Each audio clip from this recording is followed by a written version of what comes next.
El cielo sobre Alemania, marzo de 1944. Las alarmas antiaéreas resonaban por toda Berlín mientras los bombarderos estadounidenses se acercaban en formación. Los pilotos alemanes corrían hacia sus Messerschmitt y Focke-Wulf, preparándose para otra batalla mortal en los cielos. Pero algo estaba cambiando.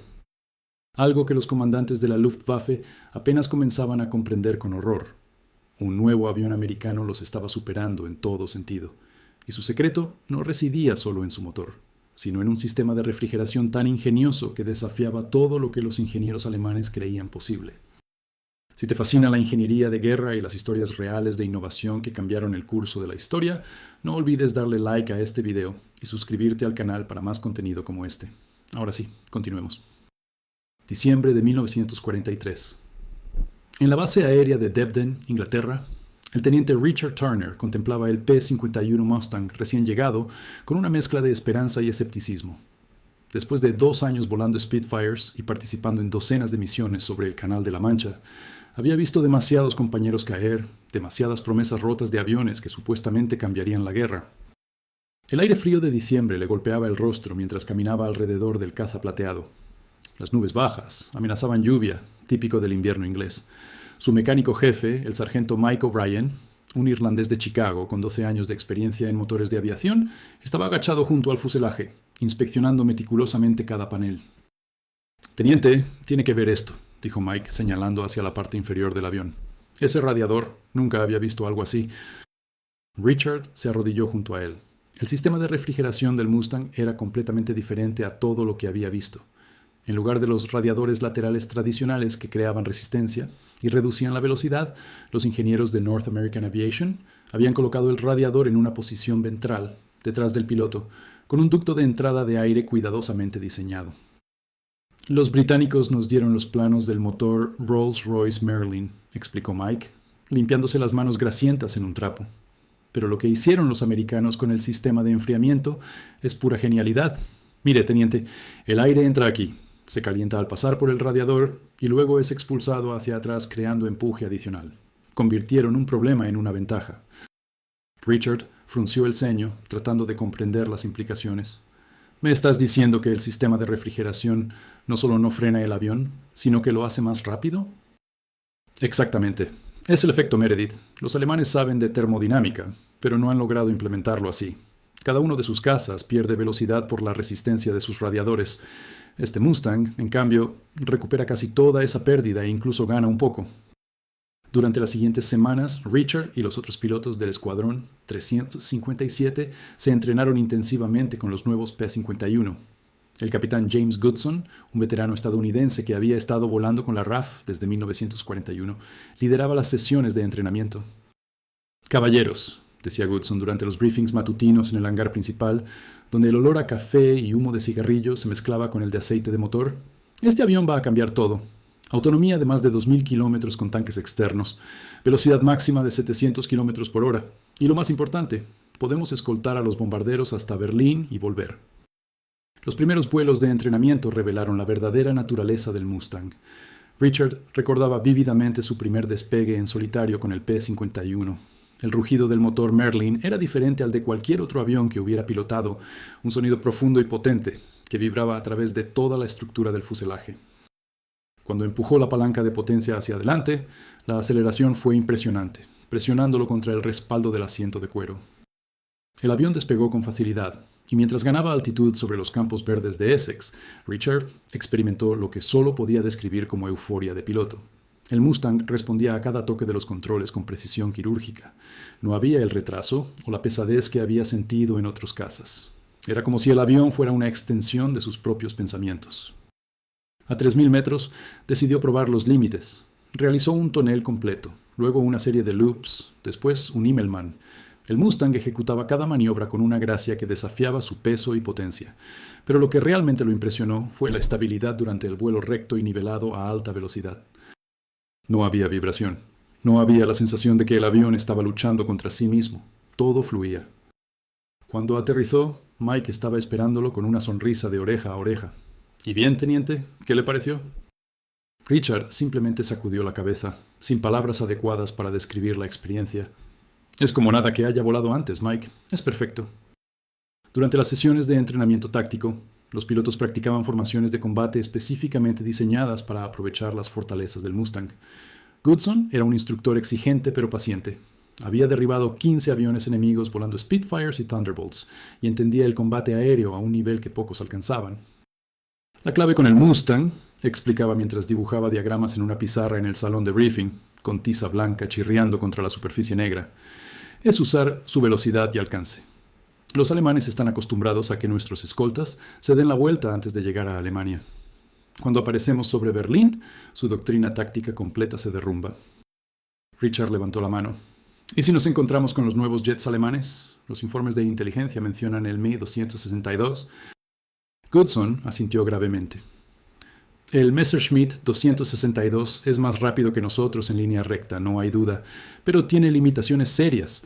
Su autonomía es corta, sus motores son delicados y en maniobras de baja velocidad es vulnerable. Si te encuentras con uno, no intentes perseguirlo en horizontal. Hazlo virar, hazlo quemar combustible y llama refuerzos. La camaradería entre los pilotos se desarrollaba rápidamente.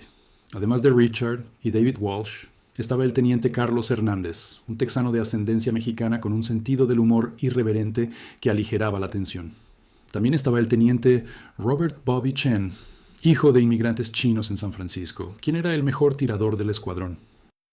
Por las noches, después de los entrenamientos agotadores, se reunían en el pub local del pueblo cercano a la base, un lugar acogedor con vigas de madera oscura en el techo y un fuego crepitante en la chimenea. Allí, tomando cerveza tibia inglesa, hablaban de sus familias, de sus vidas antes de la guerra, de sus esperanzas para después. Mi padre tiene una ferretería en San Antonio, decía Hernández una noche lluviosa de enero, mirando su cerveza con expresión melancólica. Siempre quiso que me hiciera cargo del negocio. Aquí estoy yo, a 7,000 kilómetros de distancia, aprendiendo a matar gente en un avión que cuesta más de lo que la ferretería ganará en 10 años.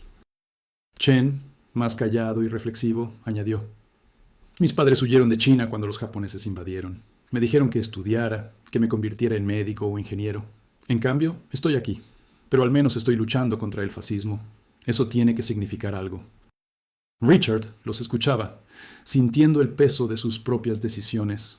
Él había crecido en un pequeño pueblo de Iowa, en una granja donde el horizonte parecía infinito, y el cielo era tan grande que podías perderte mirándolo. Su padre había muerto cuando él tenía 12 años, y su madre había trabajado sin descanso para mantener la granja funcionando. Cuando cumplió 18, en 1940, sabía que tenía dos opciones: quedarse y ayudar con la granja o buscar algo más grande. Eligió el cielo. Ahora, años después, sentado en un pub inglés con hombres que confiaban en él con sus vidas, se preguntaba si había tomado la decisión correcta. Pero cuando pensaba en el Mustang, en lo que ese avión representaba, en la posibilidad de hacer una diferencia real en esta guerra terrible, sabía que no había vuelta atrás. Febrero de 1944. La primera misión de escolta profunda estaba programada. Los B-17 Flying Fortress iban a bombardear fábricas de aviones en Leipzig, en el corazón de Alemania. Para Richard, sentado en la sala de briefing a las 5 de la mañana, con el estómago revuelto por los nervios y el café malo, era el momento de la verdad. La noche anterior había sido larga. Richard había revisado mapas, estudiado rutas de escape, memorizado frecuencias de radio. A su lado, Walsh tarareaba nerviosamente una melodía de Glenn Miller, mientras Hernández escribía lo que probablemente era una carta de despedida a su familia. Era un ritual que todos conocían, pero del que nadie hablaba. A las 4:30 de la madrugada, los despertaron con el sonido de botas en los pasillos del cuartel. El desayuno fue rápido y silencioso. Huevos en polvo, pan tostado, más café terrible. Richard apenas pudo tragar. No era miedo exactamente, sino anticipación. Todo su entrenamiento, todos esos meses de preparación, convergían en este momento. En el vestuario de pilotos se puso el equipo de vuelo pieza por pieza. Primero la ropa interior térmica de lana, necesaria a gran altitud donde las temperaturas caían a 40 grados bajo cero. Luego el traje de vuelo forrado, las botas de cuero hasta la rodilla, el chaleco salvavidas Mae West, el arnés del paracaídas. Cada elemento tenía su lugar, su propósito. Finalmente, el casco de cuero con los audífonos integrados y las gafas protectoras. Mike lo estaba esperando junto al Mustang cuando salió al campo de vuelo. El amanecer apenas comenzaba a iluminar el horizonte oriental, tiñendo las nubes bajas de rosa y naranja. El aire olía a combustible de aviación, aceite de motor y hierba mojada por el rocío. «Todo listo, capitán», dijo Mike. dándole una palmada al fuselaje del P-51 con algo parecido al cariño. Le cambié las bujías, verifiqué el sistema de enfriamiento 3 veces, llené los tanques hasta el tope. Este pájaro va a llevarlo a Berlín y de regreso sin problemas. Richard inspeccionó el avión con ojo crítico. Era más que una máquina. Era su socio en este baile mortal que estaban a punto de ejecutar. Pasó la mano por el ala, sintiendo el aluminio frío y suave bajo sus dedos. Las 6 ametralladoras calibre 50 estaban cargadas, cada una con 400 rondas de munición. Suficiente para causar estragos, pero también suficiente peso para afectar el rendimiento si no se manejaba correctamente. «Mike», dijo Richard, volviéndose hacia su mecánico, «si algo sale mal allá arriba...» «No va a salir mal», interrumpió Mike firmemente. «Confíe en el avión, confíe en su entrenamiento y confíe en ese sistema de refrigeración. Los alemanes no tienen nada que pueda tocarle». Richard asintió, trepó por el ala y se deslizó en la estrecha cabina. El asiento se amoldó a su cuerpo como un guante familiar. Comenzó el proceso de prevuelo, verificando cada instrumento, cada interruptor, cada palanca. Altímetro ajustado, giróscopo alineado, brújula calibrada, mezcla de combustible en posición rica, propela en control fino. El comandante de ala, el mayor Thomas Hayes, señalaba el mapa con un puntero de madera. Los informes de inteligencia indican que la Luftwaffe tiene más de 300 cazas en la zona. Messerschmitt Bf-109, Focke-Wulf 190 y algunos de los nuevos 190D. Esperan que no podamos llegar tan lejos. Vamos a demostrarles que están equivocados. La preparación para la misión fue meticulosa. Mike y su equipo de mecánicos trabajaron toda la noche anterior, inspeccionando cada sistema del avión de Richard. Verificaron las líneas de combustible, probaron los cañones, revisaron el sistema hidráulico y, por supuesto, inspeccionaron minuciosamente el sistema de refrigeración. «Todo perfecto, capitán», dijo Mike mientras Richard se ponía su equipo de vuelo en la fría oscuridad de la madrugada. El aliento se condensaba en nubes blancas al hablar. «He verificado personalmente el radiador y los ductos de aire. El termostato funciona perfectamente. Este avión lo traerá de vuelta a casa. Steamer». Richard se ajustó el chaleco salvavidas, luego el arnés del paracaídas, sintiendo el peso familiar del equipo. Llevaba su pistola reglamentaria, mapas de escape y evasión cosidos en el forro de su chaqueta de vuelo y una brújula escondida en el tacón de su bota. Eran las pequeñas cosas que podrían salvar su vida si era derribado sobre territorio enemigo. Mientras caminaba hacia su Mustang, llamado Iowa Rose en honor a su madre, Richard miró a su alrededor. Otros pilotos también se dirigían a sus aviones, figuras oscuras contra el cielo apenas iluminado por las primeras luces del alba. Algunos bromeaban nerviosamente, otros caminaban en silencio, perdidos en sus propios pensamientos. El despegue fue escalonado, cada vuelo de 4 aviones despegando con minutos de diferencia. Cuando le tocó el turno a Richard, empujó la palanca de potencia hacia adelante y sintió la familiar aceleración del Merlin. El Mustang rodó por la pista, ganando velocidad. Y luego estaba en el aire, las luces de la pista desapareciendo debajo, mientras ascendía hacia el cielo gris del amanecer. La formación se ensambló sobre el Canal de la Mancha, docenas de Mustangs plateados brillando tenuemente en la luz creciente. Más adelante podía ver la enorme formación de bombarderos B-17, más de 200 de ellos, sus siluetas oscuras, contra las nubes rosadas del amanecer. Era una vista impresionante, un testimonio del poder industrial de América. El vuelo sobre el canal fue tenso pero tranquilo. Los pilotos mantuvieron silencio de radio, cada uno escaneando constantemente el cielo en busca de amenazas. Richard verificó sus instrumentos repetidamente. Temperatura del motor perfecta, presión de aceite normal, nivel de combustible según lo planeado. El sistema de refrigeración funcionaba exactamente como debía, manteniendo el motor en la temperatura óptima sin ningún esfuerzo consciente de su parte. El vuelo hacia Alemania fue tenso. Richard volaba en formación con otros 11 Mustangs, manteniendo la posición junto a la masa de bombarderos que avanzaba lentamente a 6.000 metros de altura. El sol de invierno brillaba sobre un mar de nubes blancas. A través del radio, escuchaba las comunicaciones cruzadas entre las tripulaciones de los B-17, sus voces calmadas pero alertas. La formación de bombarderos se extendía por kilómetros, caja tras caja de fortalezas volantes, cada una cargada con toneladas de bombas, destinadas a las fábricas de Messerschmitt en Leipzig. Richard podía ver las caras de algunos artilleros en sus torretas, girando constantemente sus armas, escudriñando el cielo en busca de amenazas. Eran hombres jóvenes, la mayoría apenas mayores de 20 años, haciendo un trabajo aterrador a temperaturas que congelaban los pulmones. Cruzaron la costa holandesa a las 8 de la mañana. Abajo, a través de los claros en las nubes, Richard podía ver los diques y canales que cruzaban el paisaje llano. Alguna vez había sido tierra pacífica de granjeros y pescadores. Ahora era territorio ocupado, lleno de baterías antiaéreas y campos de aviación enemigos. El radio crepitó. Escuadrón Cobra, aquí control. Se reportan múltiples bandidos vectores 270, altitud 7000, aproximadamente 40 más. Prepárense para contacto en 5 minutos. Richard sintió que se le secaba la boca. 40 cazas enemigos contra sus 12 Mustangs. Las matemáticas no eran favorables, pero las matemáticas nunca lo eran en el combate aéreo. Lo que importaba era quién tenía el mejor avión, el mejor entrenamiento y quizás un poco de suerte. Escuadrón, verificación de armas, ordenó Goodson por radio. Richard pulsó el botón de prueba. Las 6 ametralladoras hicieron un ruido seco, confirmando que estaban listas. A su alrededor, los otros Mustangs hacían lo mismo. Los minutos se arrastraban. Richard escaneaba el cielo constantemente, girando la cabeza de lado a lado, hacia arriba, hacia abajo. En combate aéreo, el piloto que veía al enemigo primero generalmente vivía. El que no lo veía, moría. Bandidos, 2 en punto alto. El corazón de Richard se aceleró. Giró la cabeza y los vio. Una docena de Messerschmitt 109, descendiendo desde 7000 metros, preparándose para atacar a los bombarderos.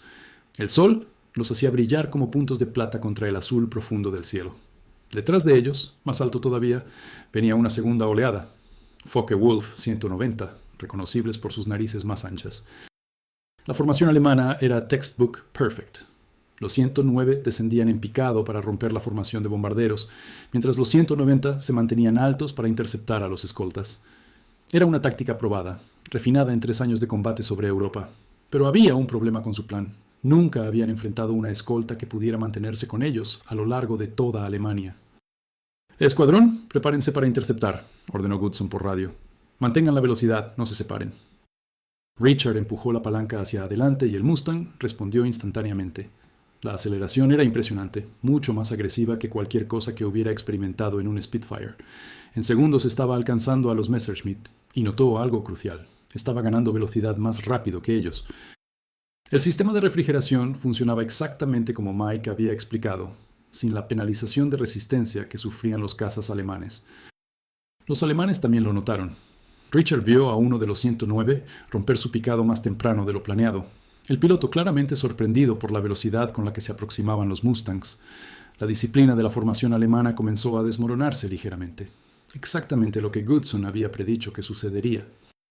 Cobra líder, tengo tono, dijo Richard por radio, indicando que había seleccionado un objetivo. Un Messerschmitt 109 con marcas amarillas en la nariz, probablemente el líder de vuelo, estaba alineándose para un ataque contra un B-17 solitario que se había retrasado de su formación. Cobra 2, autorizado, buen caza. El primer combate fue caótico y brutal. Richard se enganchó detrás de un 109 que intentaba posicionarse para disparar a un B-17. El piloto alemán, dándose cuenta de que lo perseguían, realizó un viraje cerrado hacia la izquierda. Richard lo siguió, manteniendo la presión. El Mustang respondía magníficamente a los controles. Apretó el gatillo. Las 6 ametralladoras calibre 50 rugieron, lanzando trazadoras que convergían en el fuselaje del Messerschmitt. Vio los impactos, el humo negro brotando del motor y luego el piloto alemán eyectándose. El paracaídas se abrió, una flor blanca contra el paisaje nevado de Sajonia allá abajo. Pero no había tiempo para contemplar. Otro 109 venía hacia él de frente. Richard lo esquivó por escasos metros, sintiendo la turbulencia del otro avión. Su boca estaba seca, las manos sudorosas dentro de los guantes de cuero. «Richard, tienes 2 a las 6», gritó una voz por la radio. Era su compañero de ala, el teniente David Walsh. Richard miró hacia atrás, y efectivamente 2 Focke-Wulf 190 lo perseguían. Empujó la palanca hacia adelante y aceleró. El Mustang respondió como un caballo de carreras bien entrenado. Los Focke-Wulf eran rápidos, pero no podían mantener el ritmo. El sistema de refrigeración del P-51, ese ingenioso diseño que convertía el calor residual en empuje, le estaba dando la ventaja que necesitaba. Realizó un medio tonel y un picado, perdiendo altitud rápidamente. Los G lo presionaban contra el asiento. A 4000 metros niveló y viró bruscamente. Los Focke-Wulf habían perdido su posición. Uno de ellos intentó seguirlo en el viraje, pero el Mustang era más ágil. Richard se colocó en su cola y disparó una ráfaga corta. El Focke-Wulf se incendió y comenzó a caer en espiral. Cuando la formación finalmente regresó a Inglaterra, al atardecer, con el sol poniéndose sobre el Canal de la Mancha, tiñendo las nubes de naranja y púrpura, Richard estaba agotado pero exhilarado. Habían perdido 2 Mustangs, pero los bombarderos habían completado su misión y los cazas habían derribado 18 aviones alemanes, sin perder ni un solo B-17. El aterrizaje fue una experiencia casi espiritual después de la intensidad del combate. Richard redujo la potencia mientras se aproximaba a la pista, el Mustang descendiendo suavemente a través del aire del atardecer. Las ruedas tocaron el asfalto con apenas un rebote, y mientras rodaba hacia el área de dispersión, sintió una ola de alivio tan intensa que casi lo mareó. Apagó el motor y el Merlin tosió hasta detenerse con un último suspiro metálico. El silencio que siguió era casi ensordecedor después de las horas de ruido continuo. Richard se quedó sentado en la cabina por un momento, con las manos todavía temblando ligeramente por la adrenalina, respirando el aire fresco de Inglaterra que entraba por la cabina abierta. Mike corrió hacia el avión con su equipo de tierra. «Capitán, ¿cómo le fue? ¿El avión se comportó bien?» Richard se quitó el casco y el paracaídas, sintiendo el peso de las horas de vuelo en cada músculo de su cuerpo. Trepó fuera de la cabina, sus piernas apenas respondiendo después de estar sentado en la misma posición durante más de 7 horas. «Mike», dijo, su voz ronca por hablar por radio durante tanto tiempo. «Ese sistema de refrigeración es un milagro de ingeniería. Mantuve potencia de combate durante casi media hora seguida. El indicador de temperatura nunca se movió por encima de lo normal. Los alemanes simplemente no podían mantenerse con nosotros». Mike sonrió ampliamente mientras comenzaba su inspección posvuelo del avión, caminando alrededor del Mustang con ojo experto, buscando daños. «Eso es exactamente lo que los ingenieros prometieron, capitán. ¿Eficiencia térmica sin pérdida de rendimiento? ¿Ve estos agujeros aquí?» Señaló varios impactos de bala en el ala izquierda. «Calibre de ametralladora, probablemente de un 109. Pero mire, ninguno cerca del conducto del radiador. Ese diseño ventral lo protege mucho mejor que los radiadores laterales». En la sala de interrogación, el oficial de inteligencia Morrison los esperaba con café caliente y cigarrillos. Richard aceptó ambos agradecido, el café terrible sabiendo a ambrosía después de la misión. Uno por uno, los pilotos relataron sus experiencias, mientras Morrison tomaba notas meticulosas y movía pequeños modelos de aviones en un gran mapa mural de Europa. «Derribé 2 confirmados», informó Richard, el humo del cigarrillo subiendo en espirales perezosas hacia el techo manchado de nicotina. «Un 109 sobre Brunswick y un Focke-Wulf cerca de Hanover, pero lo más significativo fue su comportamiento táctico. Los alemanes parecían desconcertados. Rompieron ataques que normalmente habrían presionado. Se retiraron cuando todavía tenían ventaja numérica». Morrison asintió, ajustándose las gafas. «Estamos viendo esto en múltiples informes. La Luftwaffe está adaptando sus tácticas en respuesta al P-51. No les gusta». Walsh, sentado junto a Richard con una taza de café entre sus manos, añadió: «Es más que eso, señor. Están asustados. Puedes verlo en cómo vuelan. Más cautelosos, más defensivos. Saben que ya no tienen la ventaja». Esa noche, en el club de oficiales, mientras tomaba whisky escocés que sabía a humo de turba, Mike O'Brien se acercó con una sonrisa en su rostro pecoso y cansado. Traía consigo a otros mecánicos, todos con esa expresión de satisfacción profesional que viene de un trabajo bien hecho. «¿Qué le pareció el sistema de refrigeración, teniente?» Richard soltó una carcajada, levantando su vaso en un brindis. «Mike, ese maldito avión hace exactamente lo que dijiste. Mantuve velocidad máxima durante 20 minutos seguidos sin sobrecalentar. Los alemanes no podían seguirme. Es como tener un as en la manga que el enemigo ni siquiera sabe que tienes». Los mecánicos intercambiaron sonrisas de satisfacción. Para ellos, cada piloto que regresaba sano y salvo era una victoria personal. Pasaban incontables horas en condiciones miserables, con las manos congeladas en invierno y sofocadas en verano, asegurándose de que cada tornillo estuviera apretado, cada sistema funcionara perfectamente. Eran los héroes anónimos de la guerra aérea. «Capitán», dijo Mike, su tono volviéndose más serio, «perdimos a Martínez y Johnson hoy. Sus aviones funcionaban perfectamente. No fue falla mecánica». Richard asintió sombríamente. El teniente Martínez había sido alcanzado por fuego antiaéreo sobre Leipzig. Johnson había sido emboscado por un Focke-Wulf que salió del Sol, una de las maniobras más antiguas y aún más efectivas del combate aéreo.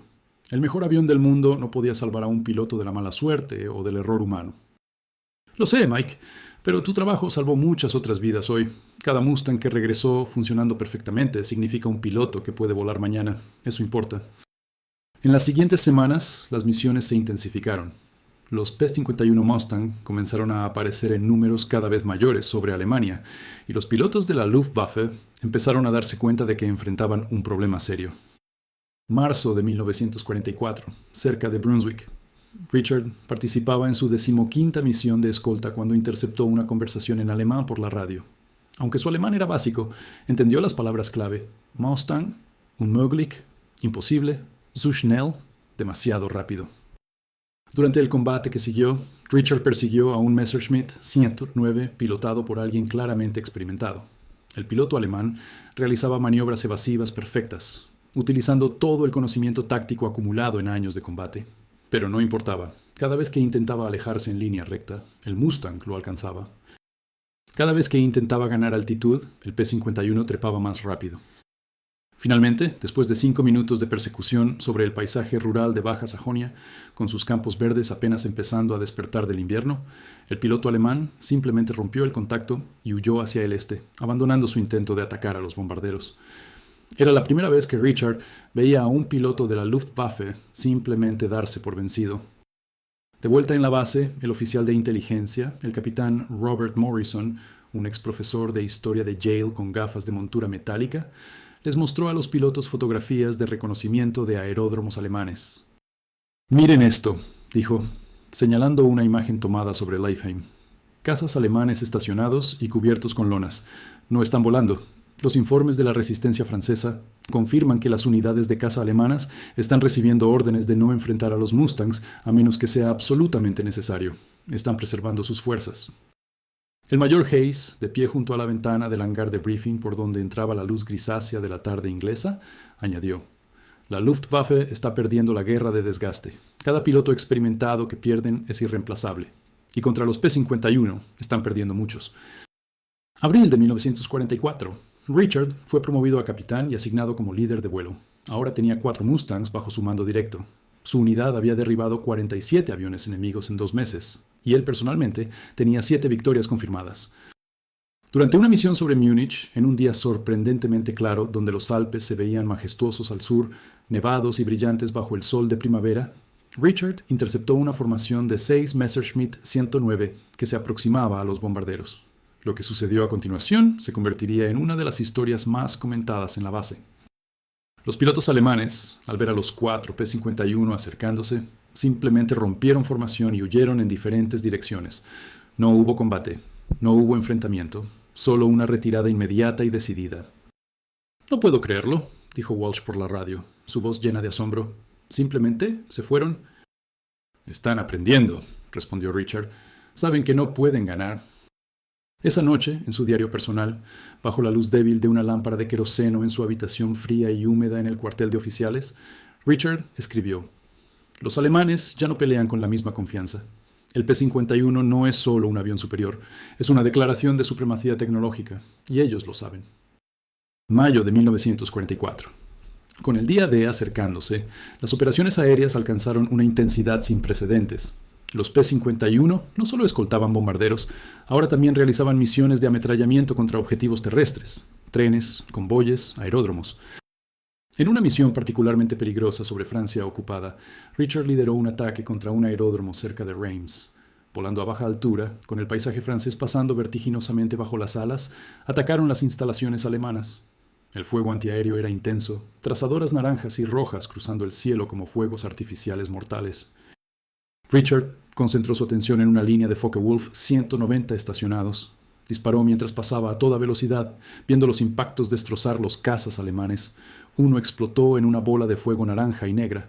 Luego ascendió rápidamente, con el corazón latiendo salvajemente, la adrenalina corriendo por sus venas. «Buen trabajo, líder», dijo Walsh. «Contamos al menos 15 cazas destruidos en tierra». Pero Mike O'Brien tenía razón cuando decía que cada misión cobraba su precio. De regreso en la base, mientras inspeccionaban el Mustang de Richard, encontraron más de 20 agujeros de bala en el fuselaje y las alas. Sin embargo, el sistema de refrigeración había permanecido intacto, protegido por su posición ventral y el diseño robusto. «Por eso es tan importante este sistema», explicó Mike mientras reparaba los daños, con sus manos hábiles trabajando con remaches y láminas de aluminio. En otros casos, un impacto en el radiador significa que el motor se sobrecalienta en minutos. En el Mustang está mejor protegido y es más difícil de alcanzar. Los alemanes tienen que acertar en un blanco mucho más pequeño y mejor ubicado. Junio de 1944. El día D llegó y pasó. Los aliados establecieron una cabeza de playa en Normandía y comenzaron el empuje hacia el este. Los P-51 volaban múltiples misiones diarias, brindando cobertura aérea a las tropas terrestres y continuando las incursiones profundas en Alemania. Richard estaba agotado. Había volado 60 misiones en 6 meses. Había visto morir a amigos, había matado a hombres que probablemente tenían familias esperándolos en casa, pero cada vez que subía al Mustang sentía la confianza que le daba ese avión extraordinario. En julio, durante una misión sobre Berlín, Richard experimentó lo que muchos pilotos habían reportado, pero que aún sorprendía: cazas alemanes que simplemente se alejaban al ver a los Mustangs. Una formación de Messerschmitt 109, con sus características cruces negras en el fuselaje, estaba posicionándose para atacar a los bombarderos cuando el escuadrón de Richard apareció desde arriba con el sol a sus espaldas. Los alemanes rompieron el ataque inmediatamente y huyeron hacia el este. No hubo persecución prolongada, no hubo combate, solo la clara demostración de que la Luftwaffe había perdido el control de los cielos sobre su propia capital. «Es triste, de cierta manera», comentó Richard esa noche mientras tomaba café aguado en el comedor de oficiales, mirando por la ventana hacia la pista, donde los Mustangs plateados estaban siendo reabastecidos bajo las luces del atardecer. «Son buenos pilotos, valientes, pero están volando máquinas inferiores y lo saben». El comandante Hayes, sentado frente a él, asintió gravemente. «La guerra se gana con muchas cosas, Richard. Tácticas, estrategia, valentía, pero también con ingeniería. Los alemanes cometieron errores fundamentales en el diseño de sus cazas. Sacrificaron alcance por velocidad, eficiencia por potencia de fuego. Y nunca resolvieron el problema de la refrigeración tan elegantemente como lo hicieron los ingenieros de North American». Agosto de 1944. Richard completó su 75ª misión y fue enviado de regreso a Estados Unidos para un periodo de descanso y para entrenar a nuevos pilotos. Mientras su barco zarpaba de Southampton, observó la costa inglesa desaparecer en la distancia, con las gaviotas volando sobre las aguas grises del canal. En California, en la fábrica de North American Aviation, en Inglewood, Richard fue invitado a visitar las instalaciones donde se producían los P-51. El ruido de los remaches, el olor a metal y pintura, la actividad frenética de miles de trabajadores construyendo más y más Mustangs. Un ingeniero mayor, Edgar Schmuth, el diseñador principal del P-51, lo llevó a un recorrido. Schmuth era un hombre bajo y fornido, con acento alemán todavía perceptible a pesar de décadas en América. «Capitán Turner», dijo Schmuth, mientras caminaban junto a una línea de ensamblaje donde los fuselajes tomaban forma, «me han dicho que usted ha volado el Mustang en combate extensivo. ¿Qué opina del sistema de refrigeración?» Richard sonrió. «Señor Schmuth, ese sistema me salvó la vida más veces de las que puedo contar. Es la diferencia entre la vida y la muerte allá arriba». Schmuth asintió con satisfacción. «Cuando diseñamos el avión, sabíamos que el radiador ventral sería controvertido. Algunos pensaban que sería vulnerable, pero las matemáticas eran claras. El efecto Meredith funcionaría. Y no solo funcionaría, sino que nos daría una ventaja decisiva». Le mostró a Richard diagramas técnicos, ecuaciones de flujo de aire, gráficos de temperatura versus velocidad. Para Richard, acostumbrado a pensar en términos de maniobras y tácticas de combate, era fascinante ver el lado matemático de lo que experimentaba en el aire. Schmuth lo llevó a una maqueta a escala completa del sistema de refrigeración, montada en un banco de pruebas. «Mire aquí, capitán», dijo, señalando el ducto de entrada. «El aire entra a velocidad relativamente baja, aquí. Luego pasa por una sección divergente que reduce aún más su velocidad y aumenta su presión. Esto es crucial». Richard se inclinó para observar más de cerca. El ducto era más complejo de lo que había imaginado, con formas cuidadosamente calculadas y superficies lisas. «Luego», continuó Schmuth, moviéndose hacia el radiador mismo, «el aire pasa por el núcleo del radiador.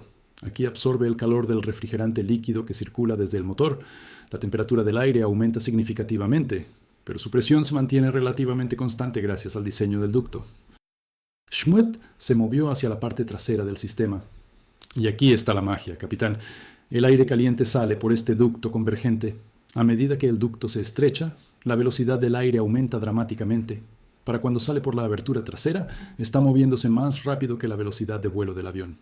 Eso crea empuje real que contribuye a la propulsión». Richard estaba fascinado.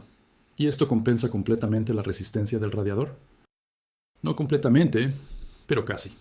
respondió Schmuth con una sonrisa. Recuperamos entre el 80 y el 90% de la resistencia que el radiador crea. En comparación, los diseños convencionales con radiadores laterales pierden esa energía completamente. Es una diferencia de 15 o 20 kilómetros por hora en velocidad máxima, y aún más importante, es eficiencia de combustible mejorada. Continuaron caminando por la fábrica, y Schmuth explicó otros aspectos del diseño. Habló sobre cómo habían optimizado el perfil alar para el vuelo a alta velocidad, cómo habían diseñado el tanque de combustible trasero para maximizar el alcance sin comprometer demasiado la estabilidad, cómo cada remache y cada panel había sido colocado con precisión para minimizar la resistencia. Los alemanes, continuó Schmuth con un tono de respeto en su voz, tienen excelentes ingenieros, pero estaban limitados por decisiones tomadas años antes. Los radiadores laterales en el Messerschmitt, el diseño del sistema de enfriamiento del Focke-Wulf, todo eso crea resistencia parasitaria. Nosotros convertimos esa resistencia en empuje. Esa es la diferencia. Schmuth hizo una pausa, mirando por una ventana hacia el patio de la fábrica donde filas y filas de Mustangs recién construidos esperaban ser entregados. ¿Sabe una cosa, capitán? La ironía es que yo soy alemán de nacimiento. Crecí en Baviera, estudié ingeniería en Alemania. Pero vine a América porque aquí vi libertad e innovación. Y ahora el avión que diseñé está derrotando a los aviones de mi país natal. Había tristeza en su voz, pero también determinación. Pero no me arrepiento, añadió con firmeza. El régimen nazi es una abominación. Si mi trabajo ayuda a derrotarlos más rápido, si cada Mustang que construimos salva vidas aliadas y acorta esta guerra horrible, entonces valió la pena cada hora de trabajo. Richard colocó una mano en el hombro del ingeniero. Señor Schmuth, cada piloto que vuela su avión le debe su vida. Nunca lo olvide. Antes de irse de California, Richard pasó varios días en la base de entrenamiento de Santa Ana, donde compartió sus experiencias de combate con los instructores y los nuevos pilotos. Les mostró técnicas específicas para aprovechar las fortalezas del Mustang, les habló sobre las tácticas que usaba la Luftwaffe, les advirtió sobre los errores comunes que veía cometer a los pilotos novatos. Pero más que nada, trató de transmitirles la confianza que sentía en el P-51. Este avión, les decía, no es solo una herramienta, es su compañero, su guardián.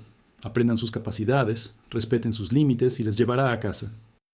De regreso en el frente, mientras Richard entrenaba a nuevos pilotos en Texas, con el sol abrasador del verano sobre las llanuras polvorientas, les enseñaba no solo tácticas de combate, sino también el respeto por la ingeniería que hacía posible sus victorias.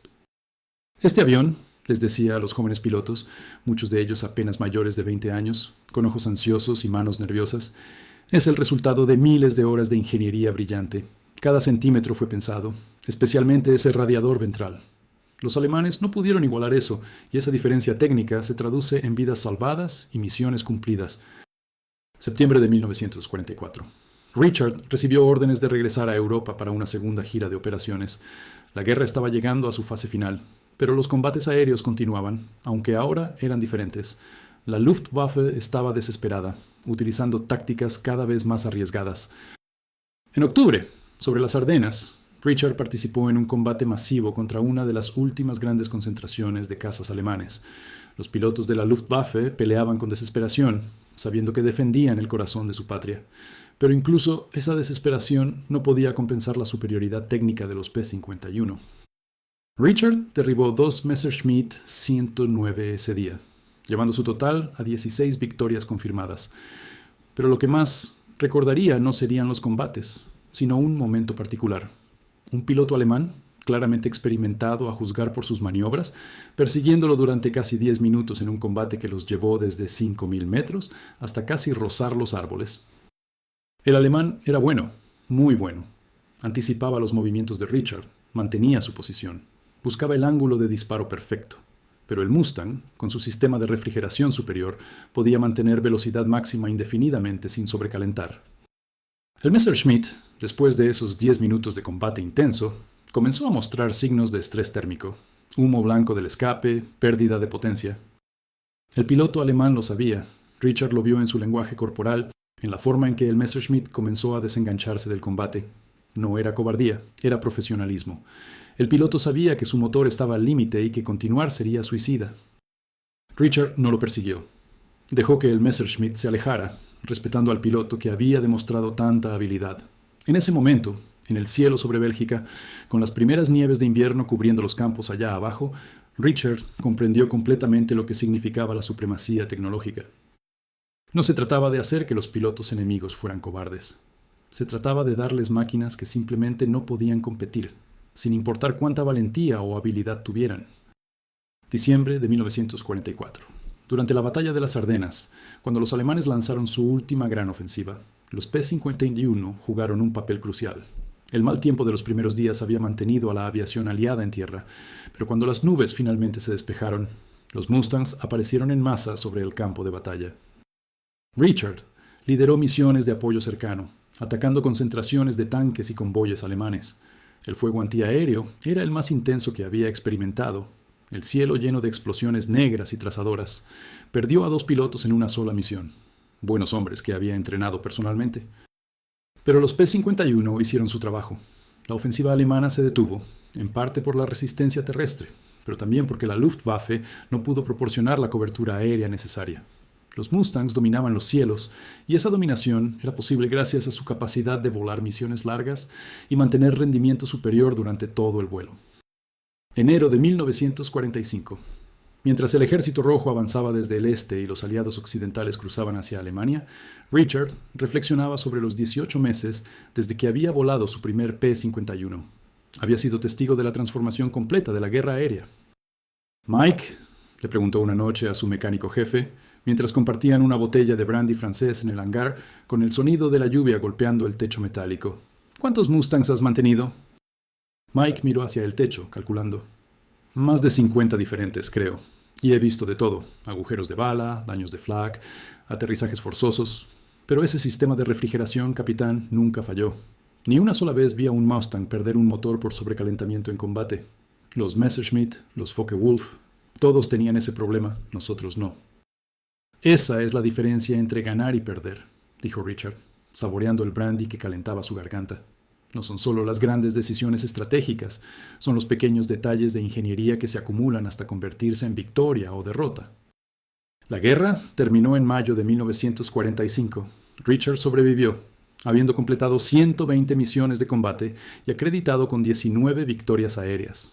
Regresó a América, a una vida civil que le parecía extrañamente tranquila después de la intensidad del combate. Pero nunca olvidó las lecciones que aprendió en el cielo sobre Europa. No solo sobre tácticas de vuelo o combate aéreo, sino sobre cómo la innovación técnica, aplicada con inteligencia y propósito, puede cambiar el curso de la historia. Años después, cuando le preguntaban qué había hecho que el P-51 Mustang fuera tan especial, Richard siempre volvía al mismo punto: el sistema de refrigeración. «La gente habla del motor Merlin, de la autonomía, de la velocidad», decía. Y todo eso era importante, pero lo que realmente marcó la diferencia fue ese radiador ventral y cómo los ingenieros lo convirtieron en una ventaja en lugar de un lastre. Los alemanes nunca resolvieron ese problema. Tenían buenos aviones, buenos pilotos, pero perdieron la carrera de la innovación en ese detalle crítico. El P-51 Mustang se convertiría en una leyenda de la aviación, y con razón. Pero su verdadero legado no era solo como máquina de guerra, sino como ejemplo de cómo el pensamiento innovador y la ingeniería inteligente pueden superar los desafíos más difíciles. Los pilotos alemanes que abandonaban sus ataques al ver a los Mustangs no eran cobardes. Eran profesionales que reconocían cuando enfrentaban un adversario técnicamente superior. Y esa superioridad, forjada en los tableros de dibujo de Inglewood y probada en los cielos sobre Europa, cambió para siempre la naturaleza de la guerra aérea. En un pequeño detalle, un sistema de refrigeración ubicado en el lugar correcto y diseñado con el principio correcto, residía la diferencia entre la supremacía y la derrota. Los alemanes lo entendieron demasiado tarde, y cuando lo hicieron, solo les quedó la opción de retirarse ante ese caza plateado que dominaba los cielos con una elegancia y eficiencia que sus propias máquinas nunca pudieron igualar.